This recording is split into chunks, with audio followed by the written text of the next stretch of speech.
Bon, comment t'expliquer que... Et je vois tout le monde parler de personal brand, etc. Tout le monde te dit de raconter ta vie. C'est un gros putain de tissu de mensonges de te dire qu'il faut raconter sa vie. Raconte toutes tes expériences. Non, c'est pas ça, hein, la base des bases. Tu sais, je me suis pas lancé dans le business pour raconter ma vie. T'as ta petite copine, t'as ta femme, t'as ton meilleur ami pour raconter ta vie si t'as des problèmes. T'as des psychologues qui sont payés pour ça. Euh, et personne, et je dis bien personne, va te payer pour écouter raconter ta vie pourrie. Les gens, ils ont déjà assez de problèmes comme ça et c'est totalement faux en fait. Tout le monde vous dit, ouais, personal brand, raconte ta vie, monte ta vie. Ouais, monte ta vie, mais monte des trucs intéressants. Tu sais, je m'en fous que tu manges des chocopops le matin. Moi, je m'en fous, c'est qu'est-ce que tu as à me proposer qui peut intéresser ma vie à moi, qui fait partie de ta vie. Ou qu'est-ce que tu me montres qui me donne envie de te suivre, que ce soit parce que tu voyages, que ce soit parce que tu fais du sport, parce que, je sais pas, tu fais du yoga, tu fais de la musique. Qu'est-ce qui, dans ta vie, est-ce qu'il y a quelque chose dans ta vie à quoi je peux m'assimiler pour pouvoir absorber les informations que tu me donnes ou des trucs comme ça. C'est pas juste tu dis ouais ce matin je me suis levé, 5 heures du matin, j'ai bu un café. Déjà, ça peut motiver des personnes. Mais les personnes qui se lèvent à 5 heures du matin, qui prennent une douche froide, ils regardent pas ton contenu à toi. Tu vois, ils regardent pas ton contenu, hein. Ça c'est lifestyle, c'est motivant, tu vas avoir des likes, tu vas avoir des followers, mais les gens là, ils vont pas acheter. Ils vont te suivre parce que tu es inspirant, c'est tout. Comme ils suivent Cristiano Ronaldo, c'est tout. Pourquoi les gens ils suivent Cristiano Ronaldo? Voilà, au foot, ils aiment bien le regarder, ils aiment bien ce qu'il propose. Basta, ça s'arrête là, hein.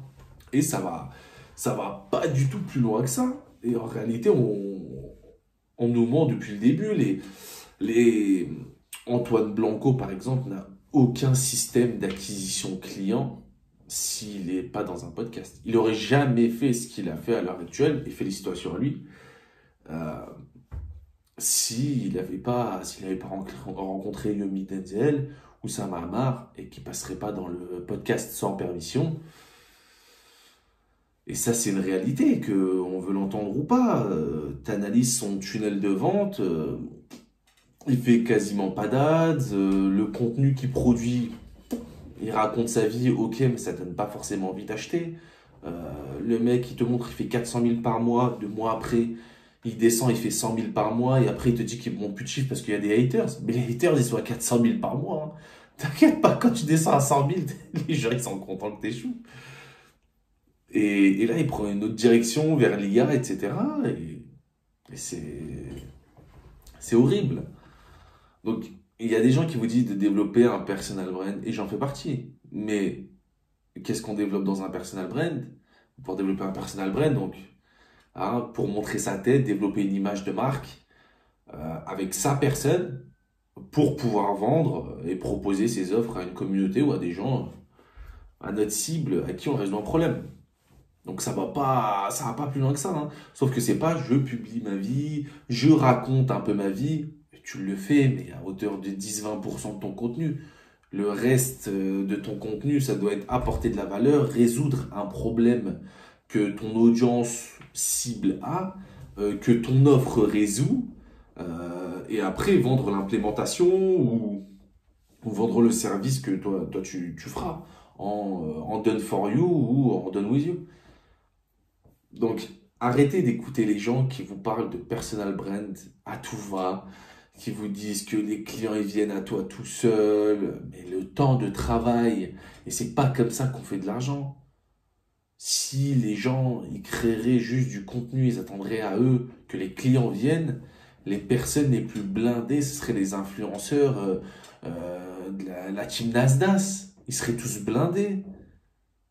Pourtant, c'est pas le cas. Ils ont une autre manière de gagner de l'argent, que ce soit via l'influence, que ce soit via les monétisations, les plateformes monétisation. genre TikTok monétisation, Snapchat, etc. C'est comme ça qu'ils font de l'argent. C'est tout, ils savent pas faire de l'argent, on leur donne parce qu'ils produisent du contenu divertissant et ils font ça H24. C'est pour ça que tout le monde s'arrache à aller chez Nasdaq. C'est parce que la visibilité, c'est la plus grande de France. La plus grosse visibilité de France, il y a ça, premièrement. Le mec est blindé, il donne de l'argent à tout le monde. C'est la chienneté. Que des cassos qui viennent chez lui pour avoir de la visibilité.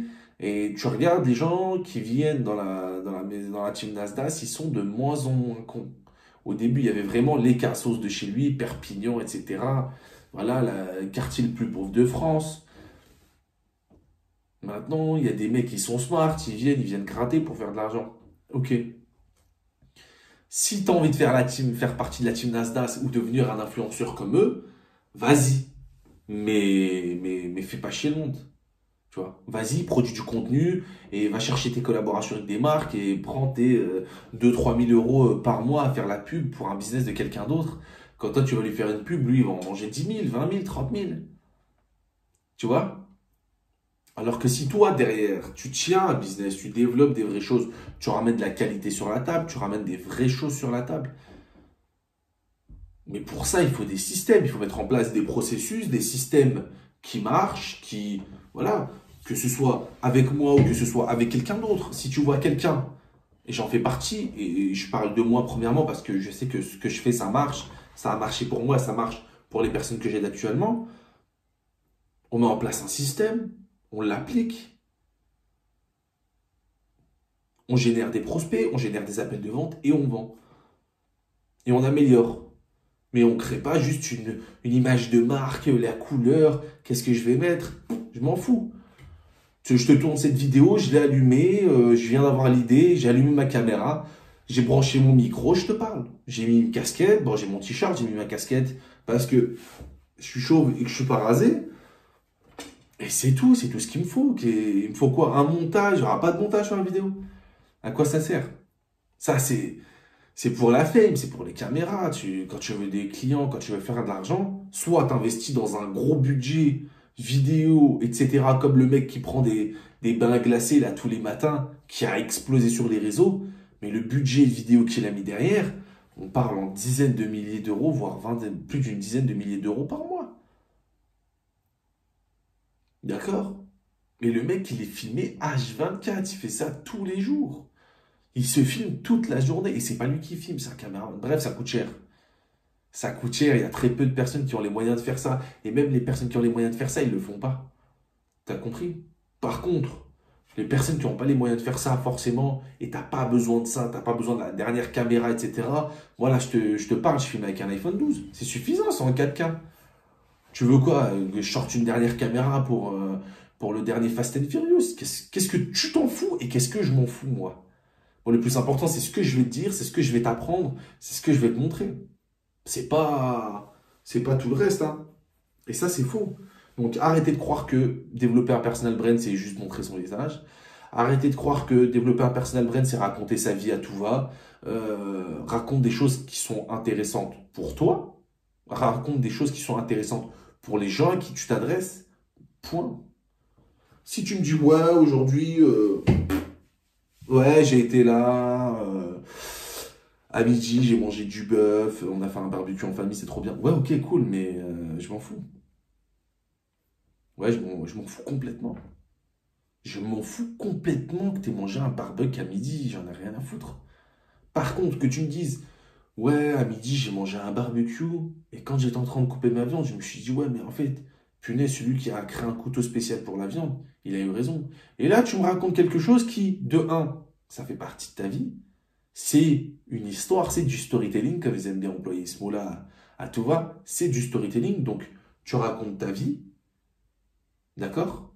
Tu racontes ta vie, sauf que tu prends ce que tu racontes et tu l'emmènes pour que les gens que t'aident, à qui tu vends quelque chose, ton service, à qui tu proposes ton accompagnement, ton coaching, ou même à qui tu apportes de la valeur, il faut que ce soit ça corresponde, d'accord? Entre ce que tu fais et ce que tu vis.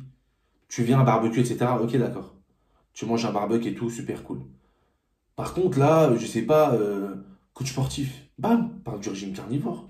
Tu peux parler tout de suite du bienfait du steak. Au lieu de me dire, ouais, j'ai mangé un steak, ce soir, je vais courir 10 km pour te effacer. C'est pas ça. J'ai mangé un steak. Pourquoi j'ai mangé un steak? Qu'est-ce qui fait que j'ai mangé un steak? Comment on fait cuire le meilleur steak? Pourquoi ma sœur, elle mange que des merguez et elle se plaint d'être grosse et mon beau-frère qui a des abdos, il mange beaucoup plus de steak qu'elle parce qu'il y a que de la bonne chose dedans et que dans la merguez, il y a que de la merde. Donc tu comprends. Et c'est pareil pour moi. Moi, demain, je sais pas, je vis quelque chose, je pars en voyage. Moi, j'aime voyager, je fais du business en ligne pour voyager. Ça fait des années que je voyage. D'accord? Si je te dis, ouais, j'étais top 5 des villes aux Philippines. Pays que j'ai adoré d'ailleurs, allez-y. Franchement, c'est trop bien. Ouais, top 5 des villes aux Philippines. Qu'est-ce que je m'en fous? Qu'est-ce que tu t'en fous? Par contre, si je te dis, ouais, top 5 des villes pour digital nomade aux Philippines, ou s'expatrier aux Philippines, je me suis enfermé un mois dans une île aux Philippines, j'ai fait 20 000 euros. Et là, je te parle de pourquoi la ville, etc. Comment j'ai réussi à faire 20 000 euros, les habitudes. Ça prend un tout autre sens. Et c'est comme ça qu'on construit du contenu. C'est pas, ouais, j'ai été aux Philippines, c'est trop bien, regardez mes vacances. Mais parce qu'on sait que derrière, déjà de un, les personnes qui font ça, elles ne chiffrent pas, elles ne font pas d'argent. De deux, elles vont retourner dans leur CDI ou intérim de merde, taf qu'elles détestent, et qu'elles détestent vraiment au plus haut point. Euh, à un moment donné, il faut choisir, les gars. À un moment donné, il faut choisir. Soit tu racontes ta vie, tu postes du contenu juste pour poster du contenu, pour dire, regardez, j'en ai vu plein, hein. J'en ai vu plein. Ouais, regardez LinkedIn, j'ai plein de followers sur Insta, j'ai plein de followers. Les mecs, ils font même pas 1000 euros par mois avec leur contenu. Déjà, s'ils font plus d'1 euro, c'est déjà bien. C'est déjà bien. Mais la plupart, ils font pas. Ils n'arrivent pas à monétiser, ils n'arrivent pas à acquérir des clients avec leurs réseaux sociaux en développant leur personal brand. Pourquoi? Parce qu'ils écoutent tous les imbéciles du marché qui te disent ouais, raconte ta vie, ouais, montre le derrière de la caméra quand tu te filmes. Ouais, mais tu filmes quoi déjà? Tu filmes que de la merde. C'est ça la vérité.